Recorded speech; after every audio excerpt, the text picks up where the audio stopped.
right? And the correct answer is JSON, right? So we have somebody who has entered XML, right? So we've discussed it. ARM templates are written in the JSON format. Moving on to the next question. This is the second of the 25 questions that we have. Everybody's ready? I'll hit enter. What is the key purpose of an Azure subscription? All right. You have to mention what key purpose does the Azure subscription, hold. The first option is to manage network resources. Second, to restrict global access. And the third is to define a logical container for your Azure services and the usage of those services also. All right. What is the key purpose of the Azure subscription? So we discussed this. So everybody has voted now. So two of us have answered to manage network resources. Rest seven have answered to define a logical container for the Azure services, which is the correct option. Moving on to the next question. And yes, when everybody answers, the quiz stops automatically. Again, 8 players are ready. Let's start. So the next question is, which operating systems can be used with Azure virtual machines? When you create a virtual machine in Azure, which all operating systems are available? Linux only, Windows only, Linux and Windows, or Linux, Windows, and Mac all. All right. So the correct option is only Windows and Linux. All right. We do not have the Mac operating system in Azure virtual machines. All right. Moving on to the next question. What is the main benefit of using Azure virtual machine scale set? So we've discussed virtual machine scale set in detail. The first option is it helps in automatic scaling of your virtual machines. Second, it gives you improved manual control over the resources. And the third is that it results in lower cost for your infrastructure. All right. So what is the main benefit of using the Azure virtual machine scale set? So absolutely correct. Most of you are correct that it helps with automatic scaling of your virtual machines. All right. Moving on to the next question. Which of the following would be an ideal use case for an elastic pool? So this is talking about the SQL database elastic pool that you have, right? The first option is a single large database that requires consistent high performance, right? Multiple databases with unpredictable and varying usage patterns. And finally, third one, the archival storage of historical data. Where do you use the elastic pools? So the correct option is you use an elastic pool in a SQL database when you have, various databases that are having, varying usage patterns. So what you do, you eventually create an elastic pool with shared resources, right? You'll have multiple databases sharing a single compute. Remember, everybody, you do not create an elastic pool for a single database. You create it for multiple databases. That is why it's called a pool, right? The word pool itself tells us that it's created for multiple databases. Clear? Those of you who answered it incorrectly, I hope this is now clear to you. Moving on to the next question. So which of the following is a valid authentication method for a SQL database, right? So we've seen various ways in which you can authenticate onto a SQL database. So which one are these? SQL authentication, Azure Active Directory or Entra ID authentication, managed identity authentication, or all of the above. All right. So the correct option here is all of the above. Guys, we've seen it multiple times. You have SQL authentication, the one that we generally use. On top of that, you have Entra ID authentication also, and managed identity also. I've told you, right, that the managed identities can be used to give access onto your SQL databases, right? We gave your Azure Data Factory a managed identity onto the SQL database. Remember? All right. So the correct option is all of the above. Moving on. Question number 7. Which of the following features is unique to Azure Data Lake Storage Gen 2? So this is a question regarding Data Lake. You get free data migration between regions. It helps with dynamic replication for data mirroring, or it enables hierarchical namespace for organizing files and directories. All right. There's option 4 also, but it's incorrect. Don't select the fourth option. You only have 3 options here. This I'm assuming everybody would have answered correctly. Absolutely right. So pretty self-explanatory. Next question. How can you enable hierarchical namespace in data lake storage gen 2? Either, by enabling it during the creation of the storage account itself, or hierarchical namespace is enabled by default, or by adding it through Azure CLI at the time of the account creation. So which option do you go for?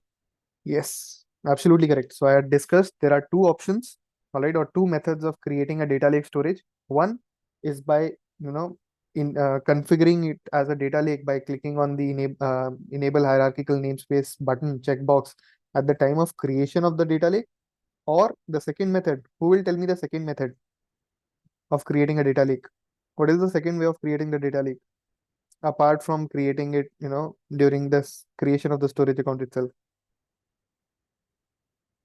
All right, so there is a one-way upgrade of a storage account to a data lake. You can upgrade an existing storage account to a data lake, but that is an irreversible process. We've discussed that as well. Which replication strategy provides three copies of your data within the same physical data center, right? So creating three copies in the same data center. Which replication strategy is that? Zone redundant storage, locally redundant storage, or geo-redundant storage? Absolutely correct. Locally redundant storage. Within the same zone, LRS. If I want to create three copies in three zone, I will select ZRS. Which replication strategy allows you to read data from the secondary location in case of a primary location failure? If the primary location fails, which replication strategy will let me read the data from the secondary region? RAGRS, GRS, or RSGRS? Assume both of them as correct. It should have been the correct answer is both of them. Both of them will allow you to, uh, read the data in case of the, in case there is a failure in the primary location. So both the answers are correct. In Synapse pipeline, what is the key component that defines the task to be performed? Is it a data set? Is it the activity, or is it the transformations that you define? All right, so the correct answer is activity itself. Activities define what you're going to perform, right? Whether it's a join, whether it's a conditional split, all of these are different activities. Whether you're copying data from one place to the other, whether you're filtering data, all of those are activities, right? Activities are the transformations within the pipeline. Data set is just, giving you the detail about the source and the destination. And transformation is nothing. Transformations are defined through activities. All right. So moving on to the next question. Which trigger type in Synapse pipelines it allows pipeline to run automatically based on a schedule? Pretty self-explanatory answer here. Manual trigger, tumbling trigger, or schedule trigger. This should be correct for everybody. Schedule trigger, right? Tumbling trigger is based on a window, right? It's tumbling window trigger. But if you want to run it, let's say at a given point or at a given time on a given date, then you go ahead with schedule trigger, right? Three types of triggers that we've seen: manual, tumbling, and schedule. And then there is a storage trigger also. Fine. Next question. Everybody's ready. Answer fast to get more points. Which of the following is true about link services? All right, so the question is around link services. First, they cannot be reused across multiple pipelines. They define the schema of the data source.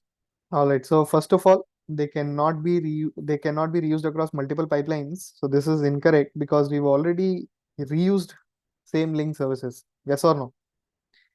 All right. And the second one, that they define the schema of the data source. They do not define the schema of the data source. They just create a connection to the data source, right? Link services, they just create a connection to the data sources. All right. Moving on. Or which type of integration runtime is used to move data across different network boundaries? All right. Focus on the word network boundaries. If I want to transfer data across different networks, self-hosted integration runtime, right? We discussed this. Azure integration runtime is basically used only for your Azure subscription. All right. It can only access resources within Azure. Outside Azure network, right? Outside Azure network, you have to use the self-hosted integration runtime. All right. Moving on. When creating a data set in Synapse pipeline, what do you need to define? The connection to the source via the link service, the pipeline schedule, or the transformation logic? What, one of these three is important to create the data set? All right, let's see. Absolutely correct. You need the connection to the source via the link service, right? We discussed this before. That link service is a part of the data set. We had a good discussion on this. Next question. How can copy data activity handle very large data sets? First, by embedding the transformation logic directly into the activity. Second, by running activities sequentially without parallel processing, or by leveraging data chunking and parallelism. Which one do you think? I think this is a discussion that we had yesterday itself. Absolutely correct. Remember, yesterday we discussed that Azure auto resolve integration runtime, right? It basically uses the Spark architecture of, you know, creating data chunks and processing the data in parallel. We discussed that yesterday. Next question. Dedicated SQL pool. It uses which distribution model to store the data?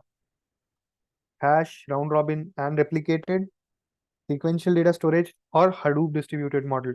Which one does it use? The dedicated SQL pool. It's absolutely correct. The three distributions that we had discussed, hash distribution, round robin distribution, and the replicated distribution, right? Correct. Next question. When would you choose dedicated SQL pool over serverless SQL pool? In what situation will you choose that? One, for predictable and consistent analytical workloads that require very high performance, right? It's performance, it's only written perf. The second one, for querying data without provisioning resources. The third, for running ad hoc queries on data lake. So where will you go with the dedicated SQL pool?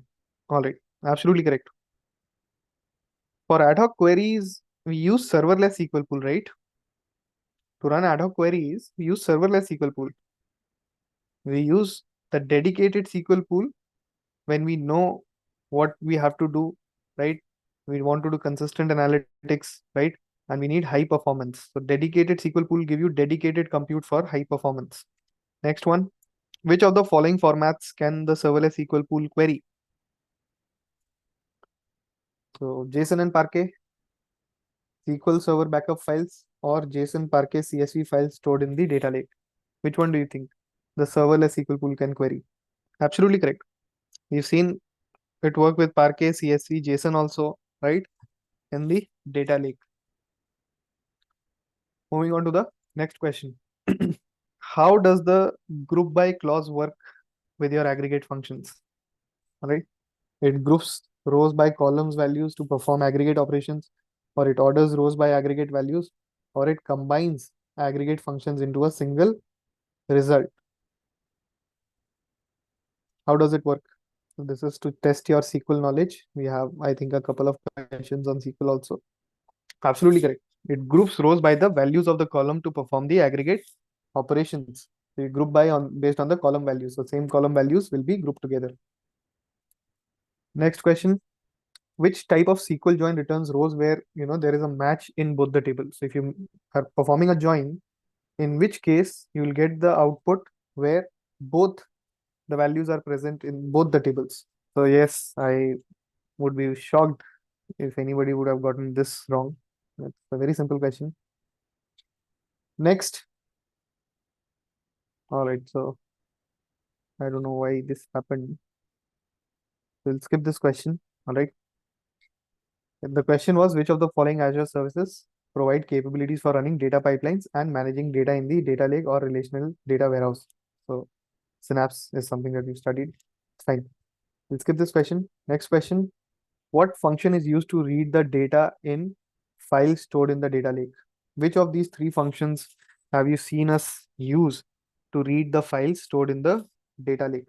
Absolutely correct. We use the open row set, right? We've worked with open row set as well to read data from the data lake. All right, moving on to the next question. What character in the file path can be used to select all the files or the folders to match the rest of the that match the rest of the path? So what operator do you use? What character do you use here to select all the files? We worked with it as well when selecting multiple files. Absolutely correct. We use star, right, to select multiple files or to select all the folders. All right. So last question: which external database object encapsulates the connection information to a file location in the data lake store? File format, data source, or external table? The three external table. All right. External table will have all the metadata. When you create the external table, you pass all the information to it, right? The file format also, the data source also, everything. All right. Let's see the leaderboard. All right. So Ted, I don't know who that is first, but we'll take the names that have been declared. So Pradeep is there. All right. All right. So first is Pradeep. Second is Mugees. Third is Dr. Centipede. Who was Dr. Centipede? Anish. All right. So third is Anish. So first Pradeep, second Mugees, third Anish, and Heartstorm. Who's Heartstorm? All right. So congratulations, guys. I'll make sure that you. So I'll make sure that you get some extension into your lab environments as you requested, right? As a prize, all three of you. And we'll have this every week now, all right? Every second week we'll have it. So your lab sessions have just been increased by 10 days, all of you. So that is the prize that I'll give you. So did you guys enjoy the quiz? Should we have this more often? Going forward, we'll add more difficult questions because the prize, what they requested was to, get the extension in the lab environment. So they'll get it. Pradeep, Mugees, and Anish. I'll note it down. All right, so Nageshwari is fourth, right? So it's okay. It's fine. I think this was the first time. Most of you were new to it, and I can assume that, sometimes a lot of things happen. Click on the wrong answer by mistake, and it's fine. So we'll have it. Uh, Next time when we'll have it, we would be finished with Data Factory. So we'll have it on Synapse, a harder version of Synapse and along with Data Factory. All right. Microsoft credits. All right. Let me check if I can get you some Microsoft credits. I hope everybody enjoyed, right? This is something new that we did for the first time. So we'll stop here. All right. Thank you everyone for joining in.